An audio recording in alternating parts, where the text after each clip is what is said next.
Hello and welcome to Explore Angola. Today we will cover jazz musician Gregory Hutchinson's visit to the historic city of Luanda, a city soon to celebrate its 450th year anniversary.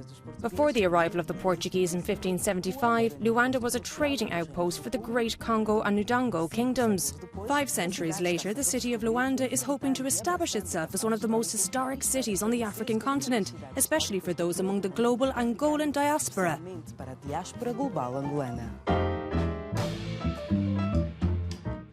At one of Luanda's many cultural spaces, it's a homecoming of sorts. American drummer Gregory Hutchinson has played with the likes of Betty Carter, Wynton Marsalis, Joe Henderson, and John Scofield. Tonight, it's a concert in the land of his ancestors. Over centuries, millions of Angolans were sent as slaves to the Americas. And there's much more to this history. It's also one of resistance against the colonizers and renewal of Angola's capital today.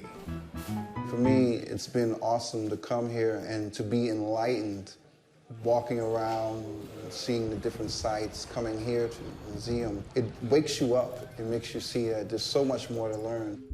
Hutchinson speaks from the National Museum of Slavery, exhibiting the artifacts and the horrors of a trade that victimized so many beyond imagination. The chains and other devices used to restrain the slaves as they were led to the ships. This is the beginning of a journey for me. I've been slapped in the face. Now I'm going to go do the work. Helping him connect with that history is Carlos Bumba, founder of TAC Tour Angola. Welcome to our tour of the slave route. This is a Luanda that has centuries of testimony to the slave trade, the exploitation and deportation of people across the Atlantic. So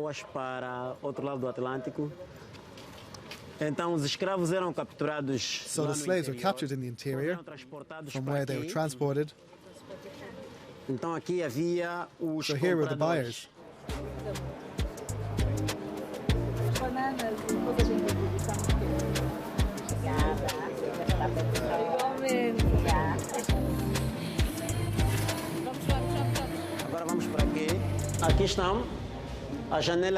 Here is the window that barely allowed the slaves, who were imprisoned here, to breathe. This Luanda has traces, it has signs, it has evidence, it has marks, where slaves passed, where slaves were chained, where slaves were stored.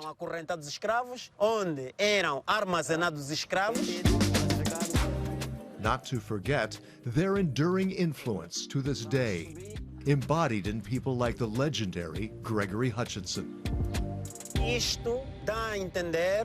It shows that Angola also contributed to the construction of the American nation. The gastronomy, the language, the dances, the blues, jazz, are all African rhythms. Along with that story is one of a struggle here against the Portuguese colonizers and led by Angola's most famous queen. Queen Njinga first visited Luanda in 1622, 400 years ago this year. Her brother, then King of Ndango, what is now Angola, sent then Princess Njinga to negotiate with the Portuguese governor about slavery.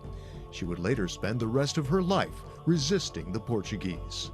That's why architect Paulo Furtado, administrator of Luanda's Ingombota district, says the city is making Queen Njinga Street a key tourist attraction after renovating the waterfront. We have the bay, and we want to reflect a piece of it here so that people can walk, enjoy. I think that with this project, we will be able to achieve that goal of bringing people back to the city. One more reason for Gregory Hutchinson to return here for yet another visit. This has been an eye-opening experience, one that I won't forget.